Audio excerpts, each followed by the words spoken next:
Hey, everybody. Welcome. Thank you for joining us once again. We appreciate your support. I am Dan Schmidt.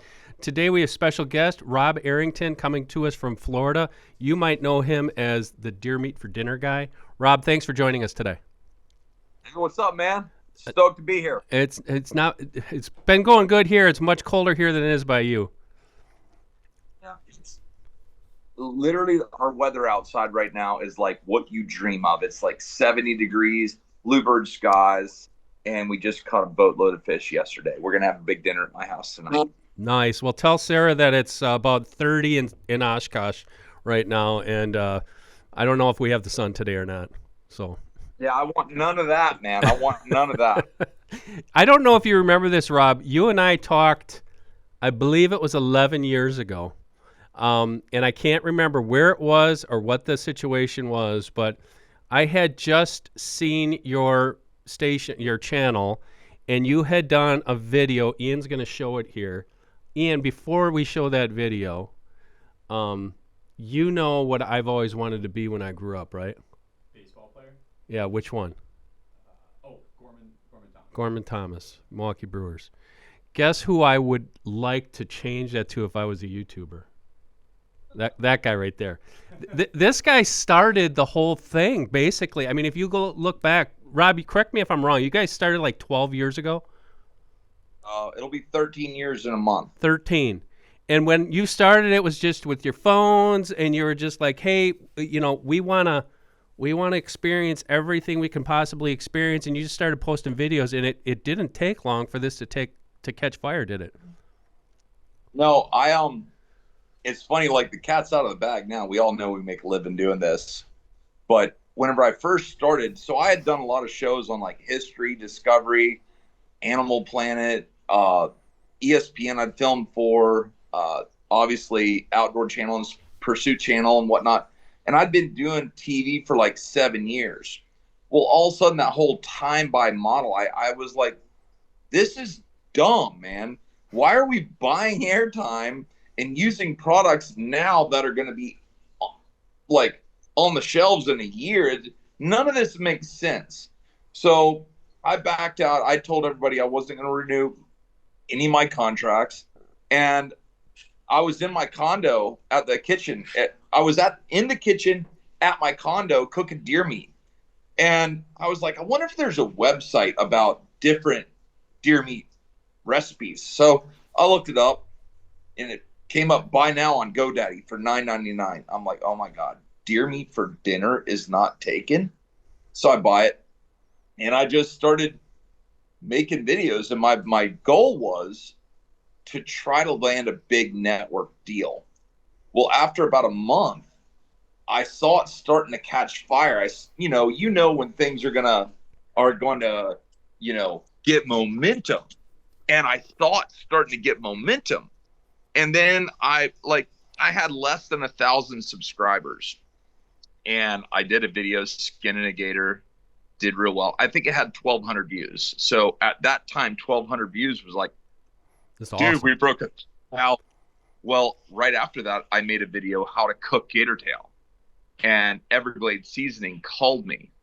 Now, I did not even have 1,000 subscribers. They call me. I go out and meet with them, and I tell them, I said, hey, look, I made this video last Thursday. It's Monday. You've seen it, and we're here. This is where everything is going to go. And the owner, Chris Sebring, he's like, hey, man, how much to use my seasoning in more of your videos?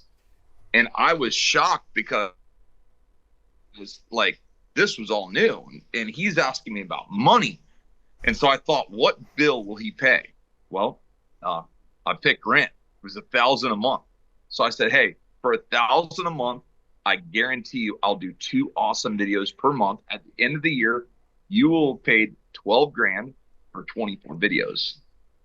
He's like, seems reasonable. I'll take that deal. And so I remember I asked him, I said, when would you want to get started? And he goes, well, I'll pay for this month, the next month, right now. And I remember thinking, I beat people to the punch and they don't even know we're in a fight. I went outside. I called Sarah. She was just my girlfriend at the time. And I was like, I got rent paid. we get rent for using a seasoning that I already use. This is going to work. And soon thereafter, Everglades seasoning, then Silver Stag knives. Brad Smith invited me out. I told him, I said, hey man, $1,500. And he said, I got a better deal. I want you to design a line of knives and I'll sell them at wholesale. You take the retail and we split the difference. And so I said, let's do it. So for like the first year, I made like 400, 500 a month. And Sarah thought I was crazy. And all of a sudden, 1 month, we went from a $700 commission. Our commission 1 month was $700. Just take a guess on what the next month commission was. And now this is back in like 13? This would have been in about 2014. 14? Oh man. Yeah. I'm going to say $2,000, but if you got $2,000, that was a lot back then. Went from 700 to 13,000. Holy moly. Wow. And I've made as much as 40,000 a month.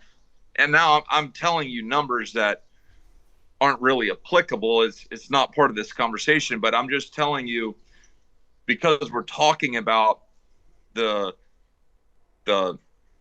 fact that YouTube is now our career. And so Silver Stag has turned into a major player with me, and they make amazing knives, and we've been using all kinds of new metals. And I'm about to take Aria, my oldest daughter, out. She killed her deer last year in Mississippi. It's only got one horn, and we're going to take that out, and she's going to make 2 knives a set that she designs, and we're going to make that. So no one knows that yet. This is the first time I've ever mentioned this to the public. This is pretty awesome. I mean, but I think the key point is your authenticity and your willingness not to, BS people has lend credibility to your channel, because you're telling people like, this is what we do. And also Everglades, that's funny because I've only killed 2 gators in my life. I visited with them. They took me in. They gave me so many seasonings. I'm telling everybody about it today because I use it on everything. And it's like, I don't get paid from a penny, and I buy the stuff from them online.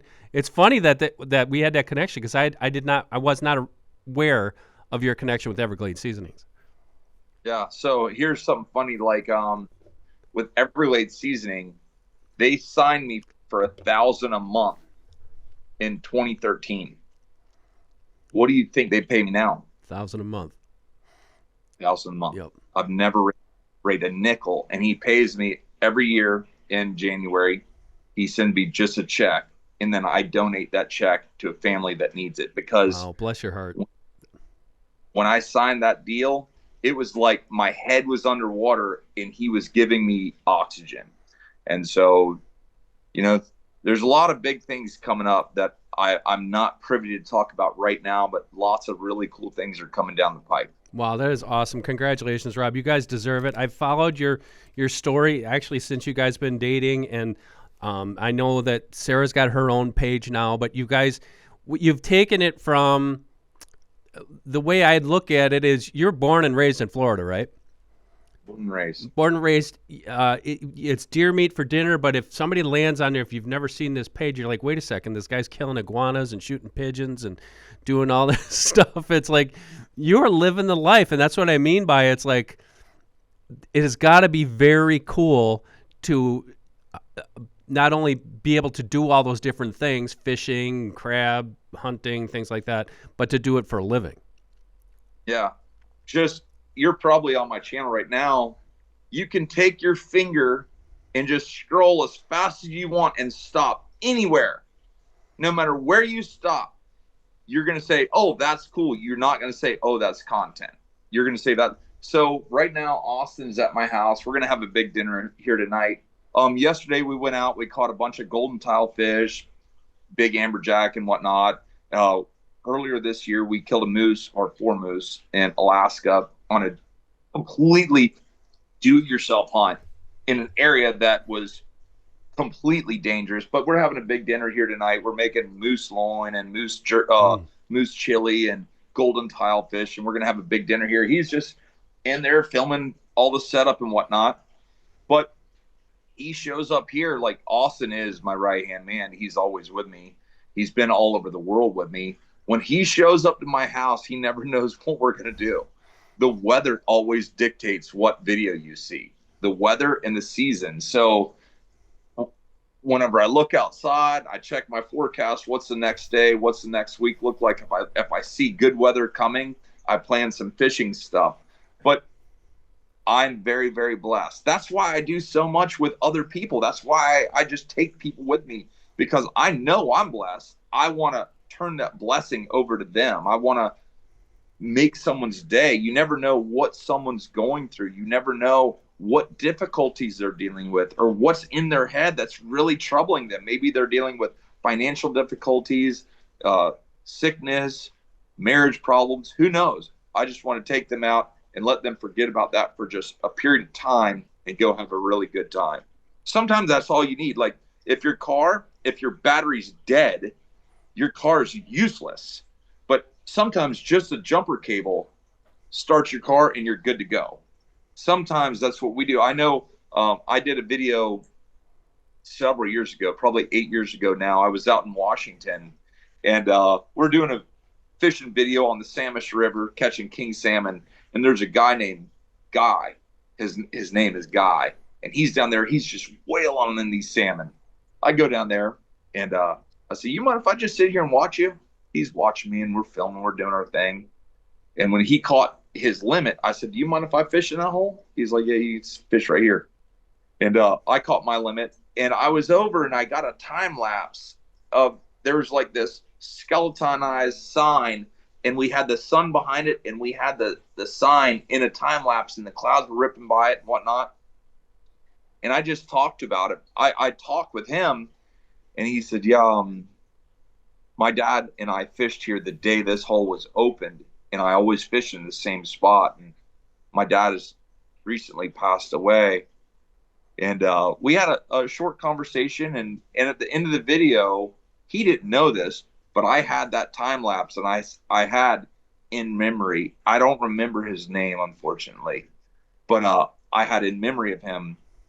And 3 or 4 months later, I was going gator hunting, and I was in a traffic jam on Highway 60 going across the state of Florida. And I get a call from Washington. Hello? He said, "Hey, you don't know me, but this is Guy from the river." I was like, "Yeah, I remember you well."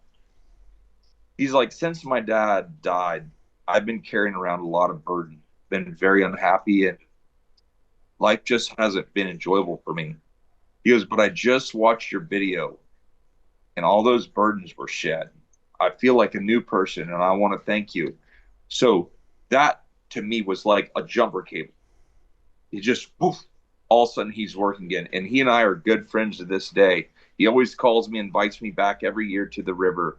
I've been out crabbing with him and whatnot. And I realized that, yes, these are just videos. Some I've made with my phone. But, to a lot of people, these are real productions. They're a view of a real life. I don't have to guess on what I'm doing. I'm not out trying to figure this out. Every day I'm trying to learn something, but I'm not trying to it's not like, this is who I am. This is what I do. And so, although I always try to get better every single day, this is the life that I live. And it shows with 3.5 million followers. It is a true glimpse into your life. It's a true glimpse into your zest for life. And I also think that it's a true reflection of your faith, because your faith comes through it in so many different ways, which I think is really cool. But of all those places, you've been everywhere. What are a couple? We always like to categorize what are your top 3, but what are some of the coolest things that you have hunted and cooked up over these past dozen plus years? And it'd be impossible to say. My number one favorite is sandbar deer on the island of Rota in the CNMI. So the Commonwealth of Northern Mariana Islands out in the Western Pacific. I've got amazing friends over there. Like it just happened. that whole trip happened. I met an Islander named PK Hokok, and he hadn't been home in over 10 years. He had never, his mom and dad had never seen his wife or his kids. Wow. So I was able to take him home to see his mom and dad. And while there, you know, we find out about these deer, and I get special permission to hunt the deer. And it turned into much more than a hunt. His dad, Pete Hokok, he literally FaceTimed me at like, I don't know, 3 this morning. He calls me whenever. Normally I always answer, but I woke up this morning, I'm like, oh, I missed a call for Pete at 3 a.m. But that's more than just a hunt. That's a part of my life. And every time that I go there, and I've taken people there now, and every time that I experience that, I realize that hunting is more than the act of shooting something. Hunting is a life that we live. It's the constant pursuit. How many times have you laid in bed at night and thought about all the things that go into a hunt? Like, you got a big hunt coming up and you're thinking about all the things that you need or may need, the things that you don't need, what you hope to happen, what you hope doesn't happen. And like, you're going through all this situational awareness. You know, whenever I was a kid, I played baseball, and my dad would always give me like a half a second. Runners on third, 2 outs, bang, and he would just launch the ball. And I had to make the decision of exactly what to do, where to make the throw instantly. And so I always find myself, with everything that's going on, instantly making a situational awareness and a decision on what to happen right now. I have to make this. I can't be indecisive. I have to be decisive, and I have to live with the consequences. What's the right call? So this year, like on our moose hunt, when we were in northern Alaska on just a borrowed boat with 4 people loaded down, I had to cross the Yukon River. And for everyone who hasn't been there, crossing the Yukon River on a John boat is a treacherous situation. Well, guess what? If I fall in the water and die, it's just me. But if 4 people die, I have 4 families affected. And you know what? You have a lot of responsibility. And so sometimes I can be very serious. I'm like, I don't want to say I'm as good as Tom Brady. I'm not. But I have a little bit of Tom Brady in me when it comes to like being dead serious right now. This can't be pushed off to 1 minute. We have to do it right now. And we got to be better than we normally are. We got to be really good. And so we went up there, we killed a bear and 4 moose, got them all out, and got them all home. And so my freezer's filled up with moose right now. And you know what? That's because we all had a job, and we did our job very well. And even though it was very hard, I could not have packed those moose out. But all the guys, there was 4 of us. Those guys were amazing at packing. I could break all the moose down, but dude, when you have to throw a 200-pound quarter on the back of your back and walk a mile through the tundra, dude, that's incredibly hard. And so we all had specialties. We all had things that we were good at, and we didn't worry about, oh, you did more here, I did more there. No, we all did what it took to achieve the common goal. Wow, that is cool. And with moose, you have to take everything out too, right? Everything. I had 200 pounds of trimmings. That's just meat that you cut off, bone here, there. One bag, I had 200 pounds of trimming. And I'm going to give a very unsolicited plug. Caribou gear. It was the day before my trip. Austin was telling me about caribou gear. They make game bags and tarps and this, that, and the other. I called them. I said, hey, man, I'll take whatever you have that I should have. I got a package. I don't even remember what I paid for it, but I guarantee you it wasn't enough, because that stuff saved me. Deer Talk Now is brought to you by 10-Point Crossbows and the all-new TX 440. This compact crossbow features new twin riser technology as well as a rail-less design to provide superior accuracy. Coming in at only 28 inches long and 6.5 inches wide, the TX 440 packs a powerful punch in a compact, ergonomic design. For more information, visit 10pointcrossbows.com.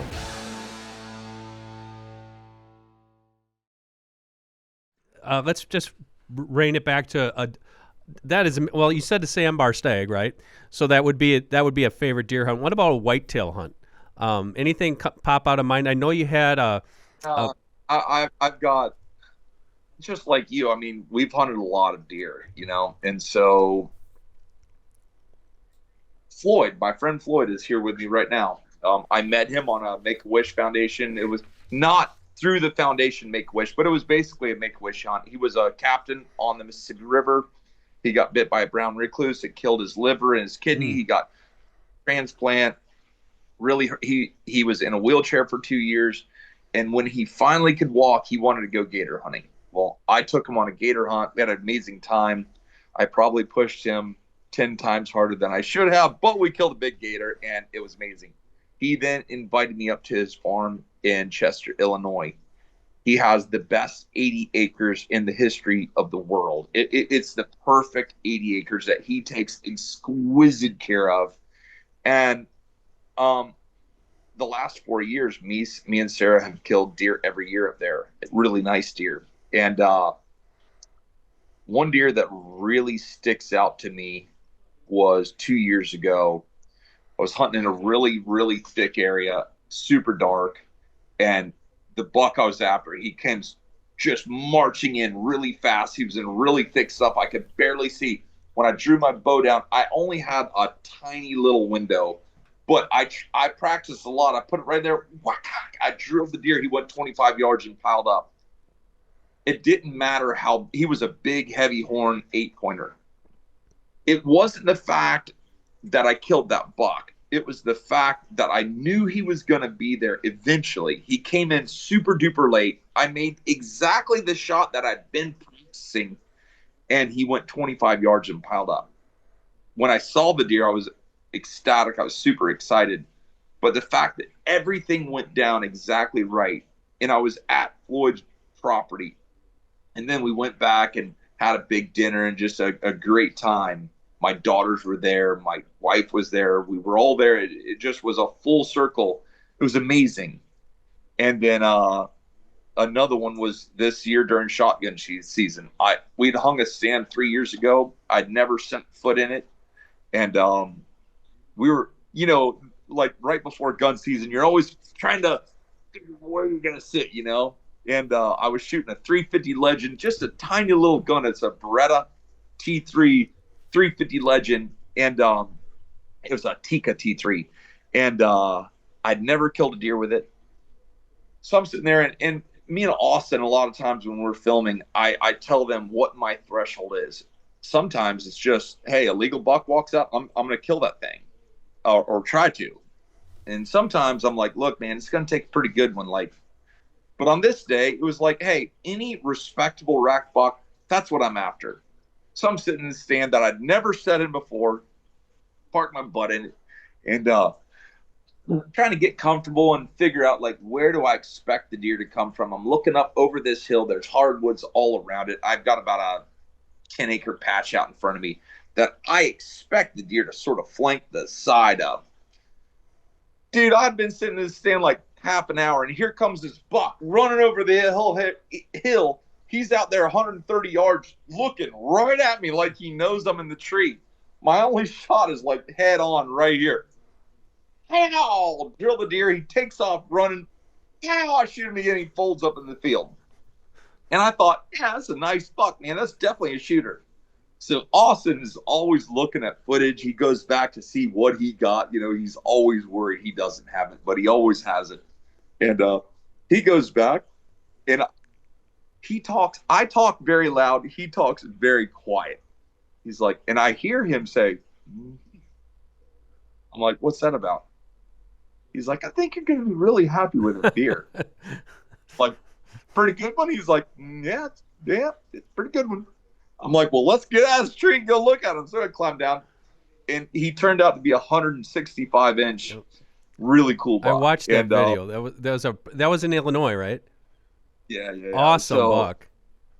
My daughters were there. My wife was there. And it all turned out to me. Having my wife and my daughters there is just icing on the cake for everything. Man, you made a great shot on the first shot. I was surprised Yeah. that deer was going down. I was surprised you shot him again, but I'm like, you know what? You did the right thing because you want to make sure you anchored that thing. Awesome deer.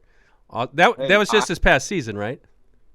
it was just this past season. I have a saying: if they're moving, I'm shooting. That's good. That's a And good saying.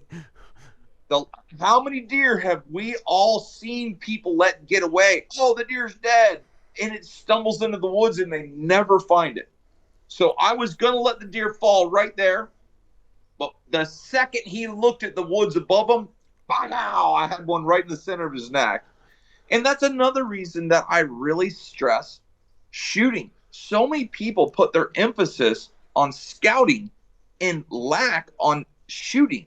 Your gun, your muzzleloader, your bow, your crossbow. Heck, I don't care if you're using a rock and a slingshot. Practice. Be deadly. So when the opportunity comes, you're ready. Don't go create the opportunity and not be ready. Be ready and then get the opportunity. So nothing else. If you're not proficient with your gun or bow or whatever, everything else is for naught. You're just out there with a high likelihood of wounding something. Go out there so that, I practice in so many different variations. I walk out, and so once I know my bow is zeroed in, I just start taking and throwing arrows all over, anywhere from 5 yards to long ways away. And I'm always shooting at different angles, through things, right by things, through little gaps. Because you know what? Most of the times when we kill big deer or a nice animal, he's not just standing out the wide open like, shoot me now. It's a moment it just happens in a moment. You have a little spot and you've got to make the killer shot. And I pride myself on working very hard to be able to pull that off. That's awesome. Was that your first hunt with a straight wall cartridge? This one is, How do you like that 350 Legend? love it. I absolutely love it. Especially, I would say, in 150 yards or less. Outside of 150 to 200, yes, it absolutely is fine. After 200 yards, it loses a lot of that terminal velocity. But inside of that, let's say I was running bears with dogs and I was shooting a bear up close and personal with a dog bay in it. Or let's say I was in a thicket, where I could pick 100-yard shot and I needed a small gun that I could get around things. Yes, that 350 Legend, I would absolutely use that. And if I go back to Illinois and use my 350 Legend, I'm going to hunt in places that I would typically bow hunt, where I only have a 20 to 50-yard shot. But it's right there. How many times are we in the thick stuff and we're like, dog, I wish I had a gun. Well, then gun season comes up and we hunt a whole different area. And we're like, well, why did we do this? So this coming year, I'll probably hunt in the thicket with a 350 Legend. Absolutely. So in Illinois, that's required. It used to be shotgun only. Now you can use straight wall. If you're not in Illinois and you can use a regular center fire caliber, what would your go-to be? Either a 243 or a 7 rim mag. So in the Southeast, right now you have a lot of people throwing their phones. They're like, dude, Yeah. In the Southeast, let me tell you something. If you know what you're doing, a 243 is an absolute natural born killer. Now, if I spread it out, let's say I'm hunting a little bit bigger deer and I just want a little bit more, man, my 7 rim mag, my all-time favorite gun is a 7 rim mag. That's it. But, if I'm down here and I'm hunting a 120-pound buck, why am I going to shoot a daggum 7 rim mag? I shoot a 95 grain Hornady out of my 243 and watch them fall in their tracks. One thing that I was surprised with, I've shot numerous deer in Florida. Everybody said, "Oh, you have those little deer down there. You have those little deer down there." Well, yes and no. Wrong spot. They're not they're not. It depends. I mean, they're not that small. I mean, a mature buck down there is still a pretty decent deer. A mature buck. So in Florida, we almost never talk about age. It's just a good buck or not. But once we move into the Midwest, everything is about age. Is he 3.5, 4.5, 5.5? Blah blah blah. It's all about age. Well, if you have a buck in Florida and he's 4.5, 5.5 years old, I'll guarantee you he's going to be 165 plus. Maybe 200 pounds. A 3.5-year-old deer is going to probably be about 125, 135, something like that. So, it's all about age structure and hunting where you are, out here fishing offshore. Man, if I catch a 200-pound blue marlin, I'd be ecstatic, like freaked out happy. Well, if I'm in Costa Rica or Guatemala and I catch a 200-pound blue marlin, it's like, well, duh. We catch a lot of them. Right. Like, where are you and what are you doing? For all of your listeners out there, man, I really appreciate you guys. And don't be ashamed. Hunt what you have to hunt. Hunt what you have to hunt with. There's this ongoing debate. It just irritates me to death. People shaming people about crossbows. Frank, man, if you have the money to go buy a hunting license and you want to go out hunting, I don't care if it's legal, use it. Whatever the state tells you is legal, I'm happy with. Go hunt that. And you know what? People are like, well, don't hunt public and shoot just a small buck. Well, that's what public hunting is. The state makes the rules, and it's up to you to abide by them. If you want a quality deer management property, go join a lease. Go be a part of a club that adheres to that make those rules. And I'm just not into telling people what to do. I'm into enjoying a great time with people. How many times have we rolled up and there's somebody with a 4-pointer and there's a group of guys and kids around, they're all excited as heck and they got a deer in the back of their truck. What's it my prerogative to tell them they shouldn't have shot that deer? That's why they're there. They're not there to set a world record. They're there to have a good time. And that's what they're doing. Now, if somebody kills a buck and then they get there and I shouldn't have shot this deer, is not big enough. Well, guess what? You shouldn't have shot him then. That's a decision before you shoot the deer. Don't shoot the deer and then regret shooting the deer. So, if it's legal, if it's moral, if it's ethical, that's another reason I shot that buck in Illinois. I'm not into watching a deer suffer, him stagger around and drop blood out of his neck. No, I'm going to shoot him right now and just end the show. And he's happy and I'm happy. Well, he's not happy anymore, but he's happier. Right. Yeah, I get your point there. Okay, a couple more questions for you. These are awesome. What species in Florida needs to be managed the most, in your opinion? Skunk apes, I'd say. Skunk apes, no, I'm just kidding.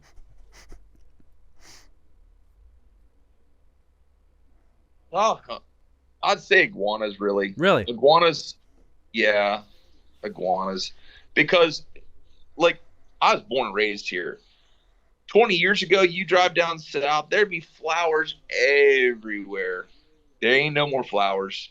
The iguanas eat them all. They dig holes in everything. They ruin the banks of everything. It's one of those things that I believe in the near future they're going to come out with a way to really trap them, and homeowners will buy traps. They have to manage them better. Wild hogs, I see wild hogs as just another game, man. I love to eat wild hog. If I catch a boar hog and cut him and make him a bar hog, you kill a bar hog that's about 200 pounds. That's one of the best eating animals in the world. And so, to me, hog hunting just opens up more opportunity. It allows us to do what we're doing.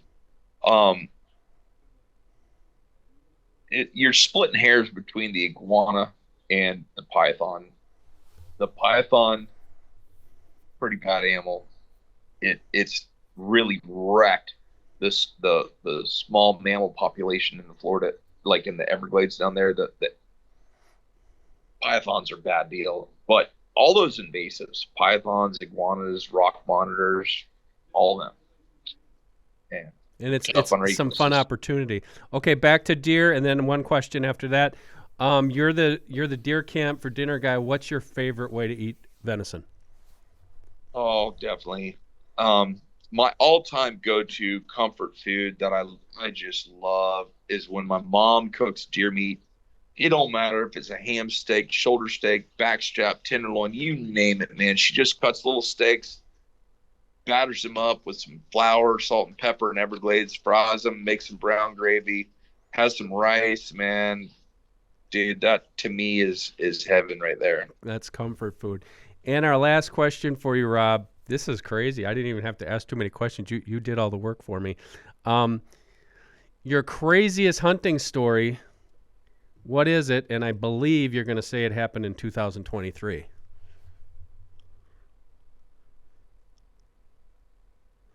My craziest hunting experience Or scariest hunting experience.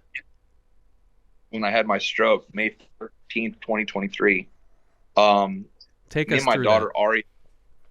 Yeah, that was a crazy one, man. I'm actually going, like, when I get done with this, I have a doctor's appointment today. I'm going to see a neurologist. It's constant checkups. But it was about 10:15 in the morning, and I was out catching nuisance gators, which means we have a lot of gators in South Florida, and I catch a lot of gators. So there's different, like, areas, like homeowners that will call us, and we'll go in and catch the gators out of there and move them or kill them. And went in. First gator I had to catch was about a 6.5 footer. Catch him one cast, bang. Me and Ari had caught the gator. And a 6.5 foot gator will absolutely hurt you. So you know, you can't get complacent. Catch that gator. And then the people, it was a big, it was a neighborhood, like 20, 30 homes there, and they were building new homes. Well, the two ladies that were salespeople, they came pulling up on their golf cart, and they're like, "What was that gator, about 6.5 foot?" I was like, "Yeah, like no one's ever right. Like it doesn't matter how big the gator is. The people are never right on how big that gator was." Well, they were exactly right on that. I was like, "Oh, yeah, it's exactly how big it was." She's like, "That's good. You got a 12 footer to catch now." Well, catching a 6.5 versus catching a 12 footer is like a middle school fight versus fighting in the UFC. It's a big time change. So we go up there, and one of the girls says to the other girl, she says, "Be careful." And she says, "Well, I'm with a pro." And I remember thinking to myself, a pro, it was just funny to hear. So I roll up there, and when I saw the gator, it was like not 8. So I made a cast. And my first cast was like, I should have cast again. And I cast the exact same spot. What the frick?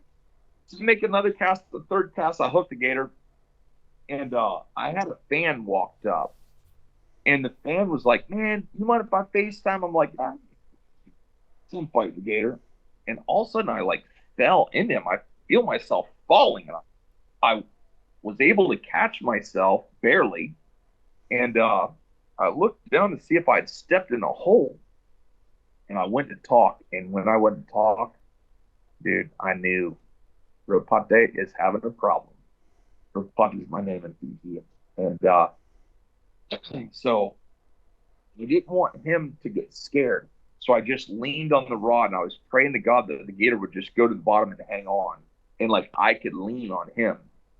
So Rob Lilly come pulling up. He was the guy I was catching gators with. And I just dropped the rod, and I was like, "Get me to the hospital now."